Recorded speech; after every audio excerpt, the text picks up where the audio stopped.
جس شخص کے اندر یہ علامات ہوں تو وہ اس نیت سے سنیں کہ آج ابھی اسی وقت میں یہ مصمم عزم کرتا ہوں کہ اپنے سے کھرچ دوں گا ان چیزوں کو، اور اپنے من کو، اپنے اندر کو، اپنے باطن کو ان غلاظتوں سے پاک کروں گا۔ حضور نے ارشاد فرمایا، آیات المنافق ثلاث، منافق کی علامتیں 3 ہیں۔ جس شخص کے اندر یہ علامات ہوں تو وہ اس نیت سے سنیں کہ آج ابھی اسی وقت میں یہ مصمم عزم کرتا ہوں کہ اپنے سے کھرچ دوں گا ان چیزوں کو، اور اپنے من کو، اپنے اندر کو، اپنے باطن کو ان غلاظتوں سے پاک کروں گا۔ اور عملی موضوعات پہ بات کرنے کا میرا مقصود بھی یہی ہوتا ہے کہ ہماری زندگی میں، سب سے پہلے اپنی زندگی میں اور پھر میرے ملنے والوں کی زندگی کے اندر عملی طور پہ تبدیلی پیدا ہو۔ تو اس نیت کے ساتھ جب آپ سنیں گے تو اللہ برکت کرے گا۔ تو سنیے رسول رحمت نے ارشاد فرمایا صلی اللہ علیہ وآلہ وسلم نے کہ منافق کی نشانیاں 3 ہیں۔ ان میں سے ایک اذا حدث کذب، جب وہ بولتا ہے تو جھوٹ بولتا ہے۔ یہ منافق کی علامتوں میں سے ایک علامت ہے کہ اس کی زبان جھوٹ کی عادی ہوتی ہے۔ زندگی میں جھوٹ سے اپنے آپ کو بچائیں، یہ زہر قاتل ہے، اندر اجاڑ دیتا ہے، آپ کا معاشرے سے اعتبار ختم کر دیتا ہے اور آپ کی رسوائی کا سبب ہے۔ دوسرا ارشاد فرمایا وَإِذَا وَعَدَ أَخْلَفَ، جب وہ وعدہ کرتا ہے تو وعدہ خلافی کرتا ہے۔ یہ منافق کی علامت ہے کہ وہ وعدہ پورا نہیں کرتا۔ میرے حضور کسی سے وعدہ کرتے ہیں کہ تیرے آنے تک یہاں کھڑا، اور وہ جا کے بھول جاتا ہے۔ میرے حضور 3 دن کھڑے رہتے ہیں، 3 دن کے بعد اچانک وہاں سے گزرا، دیکھا تو حضور کھڑے ہیں۔ بڑی شرمندگی ہوئی، ڈرتا ہوا آگے بڑھا، صرف اتنا کہا یار تو نے مشقت میں ڈال دیا۔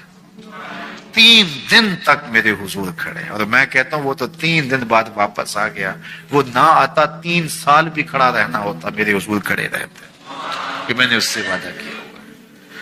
اور میں اور آپ دیکھیں کہ ہم کہاں کھڑے ہیں۔ ہم کسی سے وعدہ کریں، ہم خود وعدہ کرتے ہیں تمہیں 6 ماہ کے بعد پیسے دیں گے، وہ بیچارہ 6 ماہ کے بعد بھی جو ہے وہ 1 ماہ اور اوپر گزار لیتا ہے کہ چلو کوئی بات نہیں، اور ہم اس کی موت کی دعا کر دیتے ہیں یا اللہ فوت ہی ہو جائے تو اچھی بات ہے۔ تو پھر ہم کہیں کہ اللہ کی رحمتیں ہمیں نصیب ہوں، یار وعدہ کیا ہے اپنا تن بھی بیچ کے دینا پڑے تو دیں، جو وعدہ کیا ہے جہاں کھڑے ہوئے ہیں وہاں کھڑے رہیں کہ چاہے اس کی کتنی بھی اذیت ہمیں کیوں نہ سہنی پڑے۔ جب وعدہ کیا ہے تو پھر اس کو پورا کرو۔ تیسری بات میرے حضور نے ارشاد فرمائی وَإِذَا تُؤْمِنَ خَانَ، جب اس کے پاس امانت رکھی جائے تو خیانت کرے۔ اس کے پاس پیسے رکھے جائیں، دولت رکھی جائے، کوئی زمین اس کے نام کوئی کر دے کسی وجہ سے، کوئی اور اس کے پاس امانت رکھ دے تو وہ اس میں خیانت نہ کرے، بلکہ آپ کے پاس کوئی بات امانت رکھی جائے تو اس کو بھی جو ہے وہ لوگوں تک نشر نہ کرے۔ تمہارے کان میں اگر کوئی بات کرے تو وہ امانت ہے، جب وہ بات کر رہا ہو تو دائیں بائیں دیکھ رہا ہو، تو پھر اس کا مطلب یہ ہے کہ وہ یہ چاہ رہا ہے کہ یہ بات کوئی اور نہ سنے، تو پھر صاحب امانت کو چاہیے کہ کوئی اور نہ سنے۔ یہ امانت ہے اور اس امانت کو پورا کیا جائے۔ اور چوتھی علامت یہ ارشاد فرمائی منافق جب کسی سے لڑ پڑتا ہے تو گالیاں دیتا ہے۔ ہمارے دین نے ہمیں گالی دینے سے روکا ہے۔ اپنی زبان کی پاکیزگی اور اپنی زبان کی طہارت کا سامان کیجیے۔ آپ کسی بھی حالت میں ہوں، آپ کے اوپر کوئی کتنی بھی زیادتی کر رہا ہو، آپ کو کوئی تھپڑ بھی مار رہا ہو تو آپ اس کا مقابلہ ضرور کریں، لیکن آپ کی زبان گندی نہیں ہونی چاہیے۔ یہ غصے کے وقت ہی تو انسان کا پتہ چلتا ہے۔ ظفر سے آدمی نہ جانیے چاہے جتنا بھی ہو، صاحب فہم و ذکا، جسے عیش میں یاد خدا نہ رہی، جسے تیش میں خوف خدا نہ رہا۔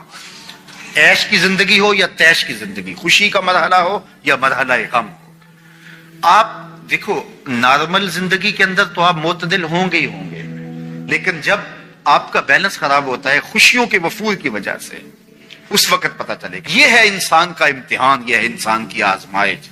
منافق کی علامت بتائی گئی وَإِذَا خَاصَمَ فَجَرَ، جب وہ کسی سے لڑائی کرتا ہے تو پھر گالیاں بکنا شروع کر دیتا ہے۔ یہ منافقوں کی علامات میں سے ایک علامت ہے، جب وہ لڑتا ہے تو گالیاں بکتا ہے، جھوٹ بولتا ہے، امانت میں خیانت کرتا ہے، اور عہد کرے تو اس کی پاسبانی نہیں کرتا۔ اللہ ہمیں عہد کی پاسبانی کی توفیق دے۔